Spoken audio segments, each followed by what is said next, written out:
Hello, everyone. This is Colin once again. I'm making this rebuttal to Dr. Oakley, uh, aka Dr. James White, in his clip he posted of his debate against, I believe his name's Abdullah, who runs the website Answering Christianity. I'll post links in the description area. The verses in question that I'm referring to and going to rebuttal is the fact that Dr. White tries to say that there is a false argument that Muslims bring up. I believe he actually uses the term bogus. It's a bogus argument that Muslims bring up the idea that the previous revelations, meaning the Torah and the Gospel, were corrupted and therefore they cannot be trusted. And James White says that this was something that was invented by the later Muslims. In fact, this is not the argument of the Quran. He quotes a couple passages from the Quran. He quotes Surah 5, verses 46 and 47. So I'll read those to you and I'll pause where he paused and tell you what he said. Verse 46.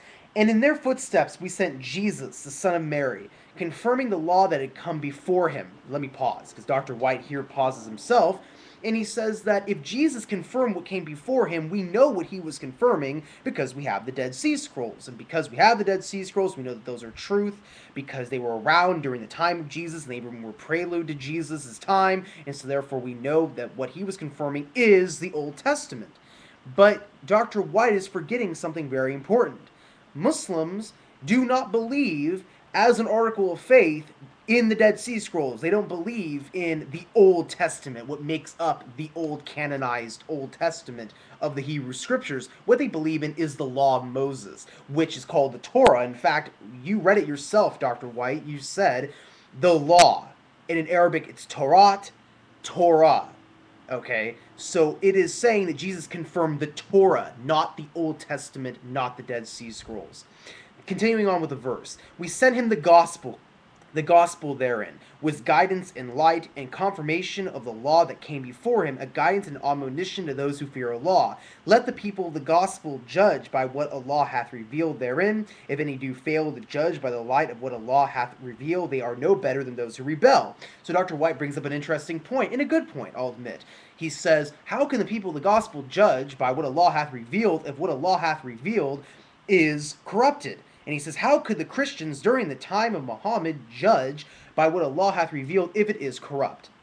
Well, the thing is that the Quran actually answers Dr. White's question if he would actually continue.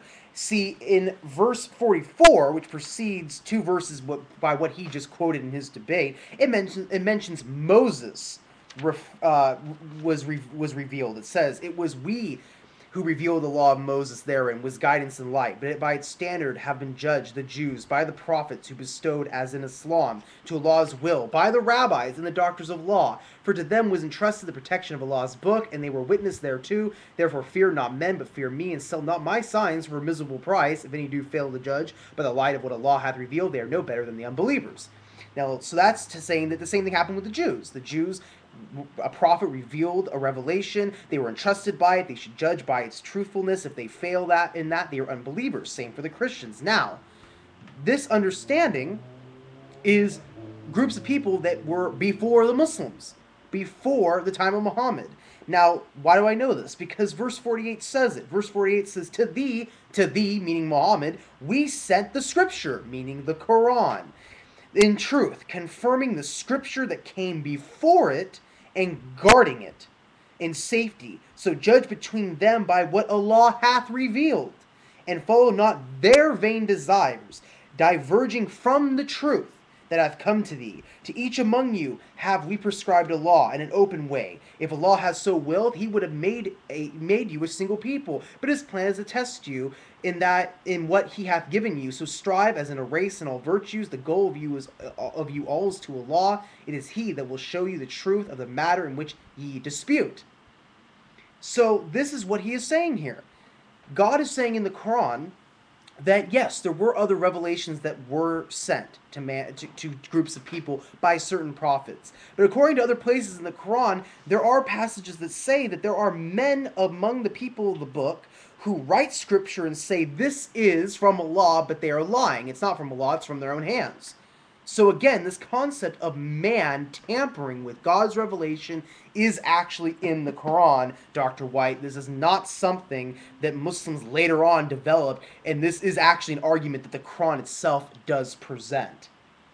So you also quote, Dr. White, you quote another passage. You quote chapter 4, verse 138, and it says, excuse me, 136, and it says, "O ye who believe in Allah and His messenger, and the scripture which He hath sent down to His messenger, and the scripture which He sent to those before Him. And he who denies Allah, His angels, His books, His messengers, and the day of judgment hath gone far, far astray." And you say, well, how can Muslims say they believe in books if they don't have the books? Well, Muslims, as I just said earlier in this video, they do recognize that there were past revelations that were sent by God to mankind, but they do understand that things happened to these other revelations, hence why the Quran was sent in the first place.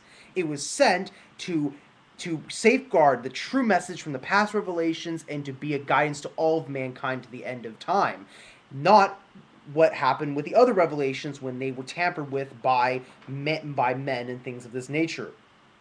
So the Muslims do believe in these past revelations, but they acknowledge that they don't have them in their pure rendering as they were when they revealed to Moses and to Jesus.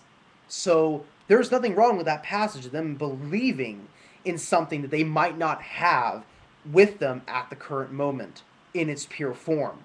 Then you also mentioned something very interesting as well, Dr. White. You say that your opponent, Abdullah, mentioned that in Matthew chapter 27, there's the whole issue with the dead rising from their graves. The saints, I believe, is the reference. And that they go into Jerusalem and they meet with people, their loved ones, and things like this. And your opponent had mentioned and brought up a good point. Why is it that this extreme phenomenon, this very, very unique event happens, and yet Matthew, out of all the people living in Jerusalem, Matthew is the only one who chronicles this this story? In fact, the other gospel writers don't mention it, let alone any sort of secular historians do not mention this happening, this sort of Night of the Living Dead in Jerusalem scenario, which is very, very impressive, except Matthew's the only one who mentions it. Your response to it, to that point, is, well, why is it that if we only have one person talking about an historical event, that means it's not an historically based event if only one person chronicled it? Interesting point. Of course, I think many historical events have been actually written and chronicled by various people, not just one individual, but we'll ignore that for now. You mentioned, however, in your response that what about the Quran? You say, how can we trust the Quran if it was only written by one man and we are only basing it off of one man's revelation, and so therefore how can we trust the Quran from an historical perspective? Again, I think you have a hard time. You seem to mix apples and oranges a lot. That seems to be something that you do, because we're talking about two different scenarios here. In fact, with Muhammad, we actually had a lot of people who were eyewitnesses to his revelation. You have, quote, you have hadiths, you have traditions of companions who wrote what he was speaking out loud. They wrote down the Quran. People who memorized the whole Quran when he would repeat any verse or any chapter, they too would memorize it, just like the Prophet Muhammad was doing. You have even non-companions, such as his wives, and even his enemies, who witnessed revelation and witnessed him speaking the revelation, and they wrote down that they saw this, or they kept it as a verbal tradition that they saw the happenings of the revelation. So actually there's a lot of historical basis for the revelation of the Quran, yet there really isn't a lot of historical basis for what Matthew chronicles in his gospel.